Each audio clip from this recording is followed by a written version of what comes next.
దేవుని పరిశుద్ధ నామానికి స్తోత్రం కలుగునుగాక. ఈ దినముకైన దేవుని వాక్యంను చూద్దాం. 37వ కీర్తన 31వ వచనంలో మనం చూసినట్లయితే, వారి దేవుని ధర్మశాస్త్రము వారి హృదయంలో ఉన్నది, వారి అడుగులు జారవు అని చెప్పి రాయబడి ఉంది. ఈ వాక్యం మనం చూసినప్పుడు నాకు ఈ వాక్యం చదువుతున్నప్పుడు చాలా సంతోషం అనిపించింది. ఇక రాయబడి ఉంది, వారి దేవుని ధర్మశాస్త్రము వారి హృదయంలో ఉన్నది. అంటే దేవుని యొక్క ధర్మశాస్త్రం మన హృదయంలో ఎప్పుడు ఉంటుంది అంటే, మనం ధర్మశాస్త్రం చదివితేనే మనకు ఈ ధర్మశాస్త్రం హృదయంలో నిలిచి ఉంటుంది. అందుకే దీవారాత్రము ఏం చేయాలంట? దేవుని వాక్యంను ధ్యానించాలి అని చెప్పి వాక్యమే చెప్తుంది. ఇక రాయబడిన మాట ప్రకారం వారి దేవుని ధర్మశాస్త్రము వారి హృదయంలో ఉన్నది. అంటే కొన్నిసార్లు మొన్న కూడా ఏదో మీటింగ్లో చెప్తున్నప్పుడు చెప్పాను, ఎన్నోసార్లు బైబిల్ చదివి ఉన్నాను. ఎన్నిసార్లు చదివినా కూడా నాకు కొత్తగా బైబిల్లో నుండి కొత్తగా ఏదో ఒక ఆలోచనలు, ఏదో ఒక థాట్స్, ఏదో ఒక రెఫరెన్స్, ఏదో ఒక వాక్యము ఆ హృదయంలో తాకుతుంది. అప్పుడు అది ఏం చేస్తానంటే, ఆ వాక్యంను మరల నేను ధ్యానిస్తూ ఉంటాను. కొన్నిసార్లు మాట్లాడుతూ ఉంటాను. ఇప్పుడు నేను మీతో మాట్లాడుతున్నట్టు ఇక్కడ రాయబడి ఉంది. ఇక్కడ ఈ మాట ఏమని రాయబడి ఉందంటే, వారి దేవుని ధర్మశాస్త్రము వారి హృదయంలో ఉన్నదని. అంటే మనము ధ్యానిస్తేనే కదా మన హృదయంలో ఉంటుంది. సో అందుకే మనం ఏం చేయాలి? దేవుని వాక్యంను ధ్యానించాలి, దీవారాత్రము ధ్యానించాలి అని ఉంది. సో మనం అలా ధ్యానించినప్పుడు అది మన హృదయంలో ఉంటుంది. ఇంకా రాయబడి ఉంది, వారి అడుగులు జారవు అని ఉంది. అంటే ఎలా జారకుండా ఉంటుంది అంటే, మనం ధ్యానించినప్పుడు దాన్ని ఏం చేస్తున్నామంటే దాన్ని పాటిస్తాం.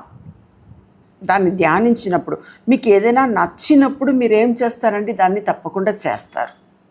మీరు ఎవరైనా నచ్చిన వారు మీకు ఏదైనా చెప్తే మీరు వింటారు. సో అదే రీతిగా మన హృదయంలో ఇక్కడ రాయబడి ఉంది, ధర్మశాస్త్రము వారి హృదయంలో ఉన్నది, వారి అడుగులు జారవు.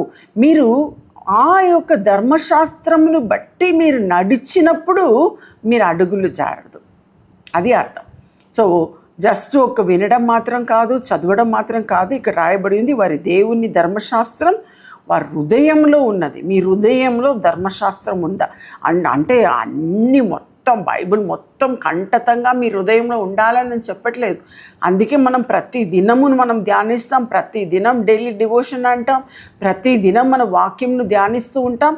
అది మనం ఎంత ధ్యానిస్తున్నామో ఏదో కొంత అయినా మన హృదయంలో, నాకు ఈ వాక్యం నచ్చింది అందుకే నేను రాసి పెట్టుకున్నాను. సో ఆ రీతిగా దేవుని వాక్యం కూడా మీ హృదయంలో అది ఉంటుంది. అది మీ అడుగు జారకుండా, మీ యొక్క అడుగు అంటే మంచి దారిలో మీరు వెళుతున్నారా, ఆ అడుగు జారకుండా దేవుడు మీతో ఉండి తప్పకుండా మిమ్మల్ని కాపాడుతాడు. సో ఆ రీతిగా మీరు ఏం చేయాలంటే ధర్మశాస్త్రమును దీవారాత్రము మీరు ధ్యానించాలి. మీకు టైం దొరికినప్పుడల్లా ధ్యానించండి, అది మిమ్మల్ని కాపాడను. ప్రార్థన చేసుకుందాం. ప్రభువానికి స్తోత్రం చెల్లిస్తున్నాం తండ్రి. ఈ సమయంలో ప్రత్యేకంగా ఎవరెవరు నీ వైపు చూసి ప్రభువా వారి యొక్క అడుగులు జారకుండా ఉండాలని ప్రభువా వారు కోరుతూ ఉన్నారు తండ్రి.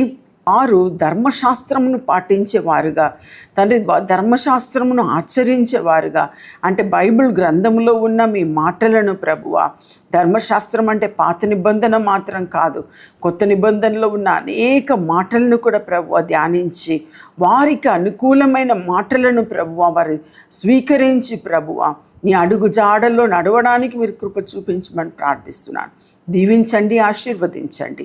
యేసు నామములో అడిగి ప్రార్థిస్తున్నాం మా తండ్రి, ఆమేన్. ఈ ప్రోగ్రాం మీకు ఆశీర్వాదకరంగా ఉన్నదని మేము నమ్ముతున్నాం.